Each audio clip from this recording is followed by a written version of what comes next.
Mr. Dinsing, are you still connected with the DepEd? Your Honor, may I, Mr. Chair? Yes, Mr. Epimaco I left Dinsing, DepEd you are effective recognized. September 30, Your Honor, September 30, 2024. 2024.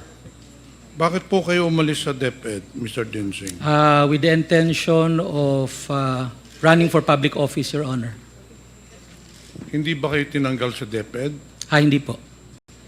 Because from what I gathered, you were made to submit a courtesy resignation. Opo, ahead. Yes, Opo. you did. Opo. And your courtesy resignation was accepted. Tama po yan. It was short of saying, a courteous way of saying that you are out of DepEd. Actually, from the information that I got, nakiusap ka pa na ma-retain dun sa DepEd. No, But hindi the po. administration did not allow it. But anyway, Yusek Dinsing, may I remind you to please address the chair? I apologize, Mr. Chair. Okay, thank you. anyway, that is another matter. Kailan po kayo na appoint sa DepEd, Mr. Dinsing? Effective, yung document is July 18, 2022, and I acted as Chief of Staff until December 31, 2022. July 18, 2022 to September 30, 2024. Apa. So, yung first appointment mo, pagpasok mo sa DepEd, anong binigay na position sa'yo? Until December 31, Chief of Staff muna po ako. Dahil ina-arrange Staff. pa yung mga ina-arrange pa yung mga bagong appointees at the time. I was the first appointee at the time, Your Honor. No, when you entered July 18, were you appointed as Chief of Staff, Undersecretary? Undersecretary, Chief of Staff, yes. Undersecretary. Chief of Staff, yes. Undersecretary for what? Chief of Staff.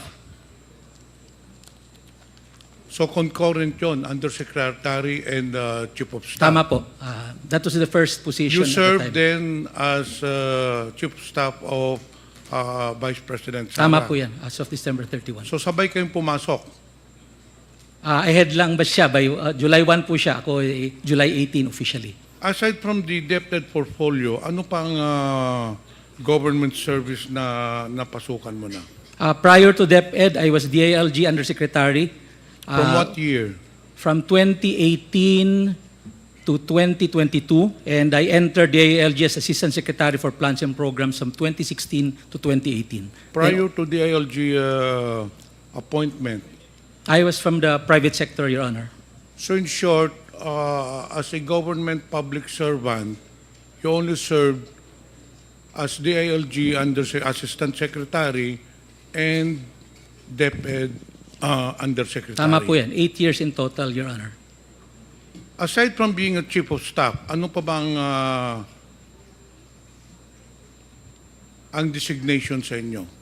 Nung first 6 months po in office, yun lang po. Then when the Matatag agenda was formulated, the form reform areas included infrastructure. So by January 31, during the basic education report, I was announced to take care of the infrastructure strand, newly created, Your Honor. So what does that cover? You were in charge of the school infrastructure and facilities. Tama po yun. Is this a division or the department? Or a program? Ano bang ibig sabihin nitong It's school? a strand, Your Honor, like the curriculum and teaching strand, like the administration strand. So it's a policy level position, Your Honor. So what covers, anong mandato mo dito sa school infrastructure and facilities? It's to create policy on how infrastructure should be made, creating the long-term strategic direction. Nagkaroon kami ng comprehensive school infrastructure development plan for 2030. Then, coordination with DPWH because the implementer of the new construction of DepEd is DPWH, not DepEd. Were you involved in the procurement of the school buildings? No, Your Honor. But you were in charge of the allocation of the budget of the school buildings. The identification, Your Honor. We have a committee to do that. And ikaw ang in charge doon sa identification. Ako po ang in charge, pero sabihin, I had a committee created for the identification. Okay, ano ba ang mga programs doon sa school infrastructure and facilities? So it includes, Your Honor, new construction implemented by the DPWH. Then we have the school furnitures, implemented by the regional offices. And we have the last mile school, electrification, water systems, and implemented by the division offices. So if you started in 2022, in short, you handled the budget for 2023 and also for 2024, hindi po ba? For the school buildings. For the 2023 po, hindi po. The school buildings was under the administration strand. So I only took over 2023. What was the budget? What was the budget of the 2023 school building program? The original budget was 5.9 billion. Yun po ang nasa NEP. And it That was for 2023. 23 po. That i-explain ko yung original po. 5.9 billion sa NEP. It was only limited to 5th and 6th class municipality. Then paglabas po ng JA, nadagdagan po ng 9.7 billion. So a total of 15.6 billion, 2023 JA. For 2024, 2024 sa NEP po is 19.7. When the JA came out, it became 24.7 billion for 2024. so i-cover din ng SIF yung Basic Education Facilities Fund programs, hindi po ba? Opo. Tama po yun. So under din sa iyo yun. Ang alin po yung? Yung BEFF, the Opo. Basic Education When you say Facilities BFF, and that's the Programs. total infrastructure program. But there is a discrepancy. Ang sabi mo kanina, 19.7 billion ang NEP. allocated. NEP. But it states here that in the 2023 GAA, the amount of 23,417,897 pesos was appropriated in the GAA for 2023. Your Honor, that's BFF. So that includes new construction, which is 15.6 billion, my electrification, my water system, my repairs, around 4.9 billion, and I think last mile school. So a total of 23 billion, Your Honor. So you were the one in charge for the identification. Tama po yan. Aside from the identification, ano pa ba ang mandato mo as undersecretary? What exactly is your designation? Undersecretary for what? For operations, for administration? Starting 2023, Undersecretary for School Infrastructure and Facilities, starting 2023. So, sakop mo nga lahat ng mga school buildings. Tama po, Mr. tama Chair. po. Okay. So, you were the ones who decided sinong bibigyan ng school buildings kasi sabi mo kanina, ikaw ang nag-identify. So, you were the ones, kasi ang proseso po niyan, nagpapadala yung mga school superintendent division or rather the schools division in each district or in each province. They have proposals for the repair, for the construction, and it goes to your office. And then, ikaw ang nag-identify sinong popondohan. Dahil hindi naman pwedeng pondohan lahat, hindi po ba? Tama po, tama po. Correct. Pero for this purpose, Your Honor, I made sure that it is equitably allocated. That's why in August 4, 2023, we created a National Technical Working Group composed of 4 area managers, members of Education Facilities Division, merong operation strand na outsider sa SIF strand para ho fair ang allocation and based on needs. And there's a criteria. The criteria is 70% should be allocated to those which are in makeshifts, yung talagang walang classroom from the very beginning, and 30% allocated dun sa may shortage, kagaya ng 2 shifts, 3 shifts, yung po shortage po yun. So nakafocus Mr. po Chair, dun. merong committee na nagde-decide Tama po yun. kung sinong bibigyan ng allocation. Opo. Based on the proposed list of the divisions. Hindi Tama po. ba? We assume na validated na rin siya. So in short, ikaw talaga ang nagde-decide kung sinong binibigyan. Once na nagawa na listahan ng yung komite, I just accept it as is because I assume that they follow the criteria that we set. But I think you're the one who is really deciding because if I recall, during the budget hearing, Mr. Chair, for 2023, ang pinadala po ni Mr. Dinsing during the party consultations, pinadala ng DepEd during the party consultations, if you remember, for every budget hearings, before the pre-plenary budget hearings, may pinapadala po ng mga representative, in most cases it's the secretary. I recall in 2023, during the budget deliberations, kayo ang pinadala na regarding sa mga school buildings. Tama po yun. I remember that was, I think, third week of August 21 or 22. Tapos at that time, tapos na po yung listahan na ginawa ng National Technical Working Group. I think the list was supposed to be around 15.1 billion. Yun po ang pinresent namin sa consultation. So in short, you really have a big role. You have the big role in identifying and allocating funds for the different divisions with regards to school buildings. Hindi po ba? Tama po, tama po.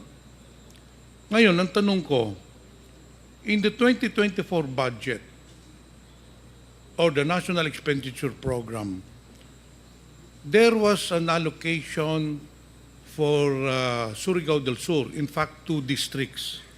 One in the amount of 103 million pesos for, if I'm not mistaken, Tagbina National High School, and another 70 million pesos for Barubon National High School. But unfortunately, in fact, there was already a notice from DepEd to DPWH to conduct the biddings already. However, all of a sudden, the biddings were stopped because accordingly, the funds are not available. Paano po nangyari yun, Mr. Chair? Na nakalagay na nga doon sa National Expenditure Programs, pagdating doon sa 2024, nawala yung budget. Ang nangyari po noon, Mr. Chair, sabi ko nga, meron na identify na 15.1 billion yung National Technical Working Group, which we adopted as is. Yun po ang pinesent namin sa mga ating congressman. But Mr. Chair, it was already included in the NEP. Paano mawawala yun? Ang nangyari po, Mr. Chair, ganito, nung paglabas po ng General Appropriations Bill, yung 19.7 naging 24.7 billion, pero yung 14.7 billion nagkaroon po ng Annex A. In other words, these are the projects identified by the various congressmen. So, yung aming 15.1 nawala. So, since nawala siya, ang una namin ginawa, yung lahat ng may malalaking allocation na 100 million pataas, yun ang una namin kinat para ma-allocate sa mga maliliit. So, yung aming 15.1 at the time naging 5.8 billion na lamang, lumiit po ng husto. So, Mr. Chair, in short, you took it upon yourself to cut the budget without notifying the congressmen. Sabi mo kanina, may mga identification mga congressmen. You took it upon yourself, being the head of the SIF, to cut the budgets of the different proposed school buildings. Ganun ba?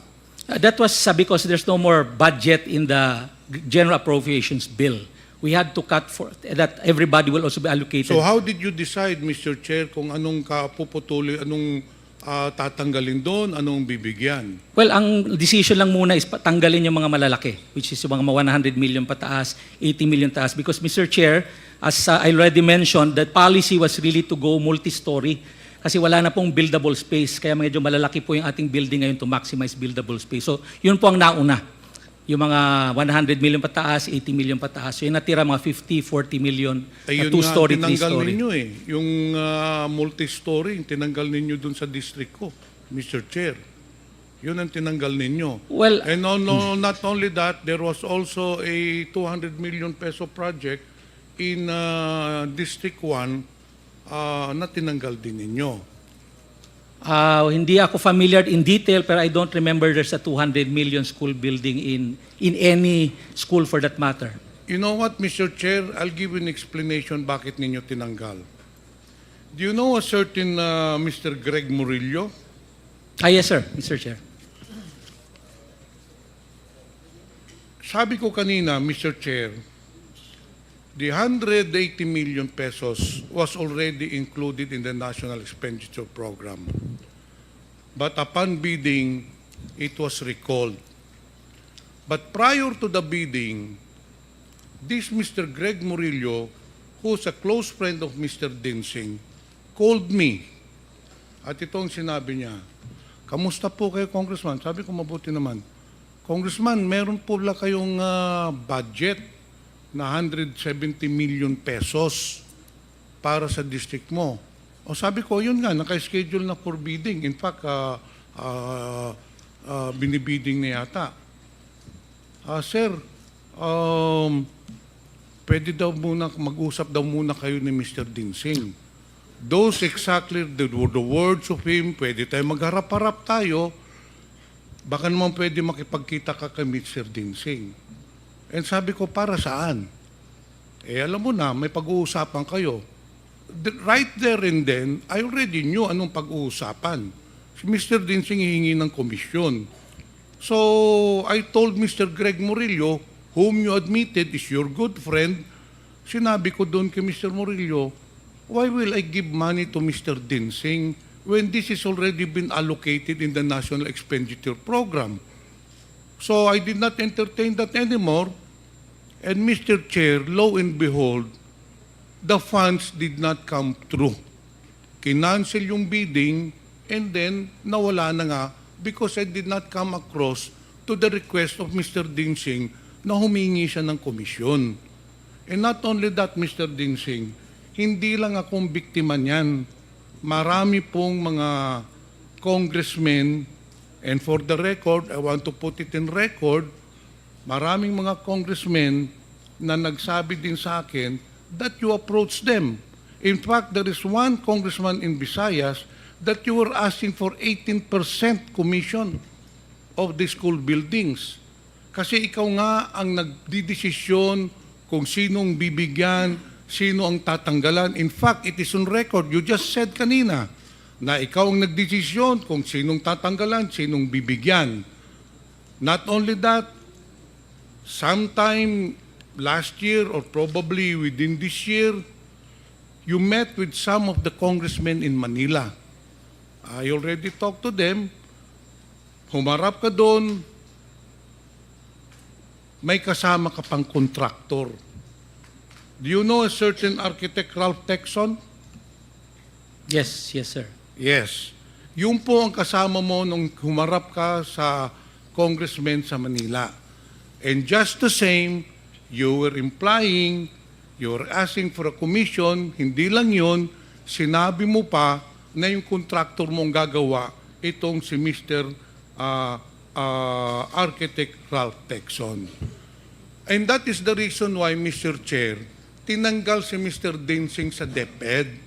He did not resign. I knew from the very beginning that he will be taken out because there were already anomalies in the distribution and the allocation of school buildings program. In fact, Mr. Chair, nung pag-alis niya sa DepEd, may isa pang inipit na 34 million pesos sa Bislig Central Elementary School, which is in my district. Now, I will not mention anymore the name. One official of the new administration sa DepEd called me. Ano ang sabi sa akin, Mr. Dinsing? Kung meron ka bang project na 34 million sa Bislig Central Elementary School? Sabi ko, meron. Ano, nakabidding na? Hindi, ini-stop nga eh. Sir, ito, ilalabas na ho namin. Inipit ho ni Mr. Dinsing. And that is the reason why, Mr. Chair, this person was taken out of DepEd because of his anomalous practices in DepEd. Yun po ang katotohanan niyan. Nakiusap ka pa na ma-retain ka pero hindi na tinanggap ni Senator Sani Angara, and that's good for DepEd because you have been doing the rounds para ka nagbebenta ng isda. Inaalak mo sa lahat ng congressmen ang allocation ng school buildings asking for a commission. Mr. Chair, may I now respond? Yes, please. Well, first of all, respond. it's a blatant lie asking for commission. And that's the very reason I'm process-oriented. Sasabihin mo, Mr. Chair, Process-oriented po ako, Mr. ang mga Chair. congressmen, gusto mo mag-executive session tayo, ipapakita ko sa iyo mga congressmen. Sige, wala akong nakausap. Yung sa Manila nyo, You are I was lying. never with You are lying, Architect Mr. Texon. Order, I please. can cite you for 1 minute Mr. Chair. suspension is Mr. Chair. declared by the chair. Hearing resumes. Mr. Chair, Congressman Johnny Pimentel. it would be useless for this representation to ask further questions to the resource person because he's a pathological liar. What I will do, Mr. Chair, is gather more evidences to prove that what I am saying is true, that Mr. Ipimako Densing is a very corrupt person. He is a kalawag in the public service. He has been asking commissions for the release of funds for the school buildings. Papatunayan ko po yan sa next hearing. I'll gather more informations. Ito pa lang sasabihin ko sa iyo, Mr. Densing. Dapat huwag ka nang bumalik sa gobyerno. The government does not need your kind. You are a very corrupt person making your position to your advantage. Yun lang po, Mr. Chair.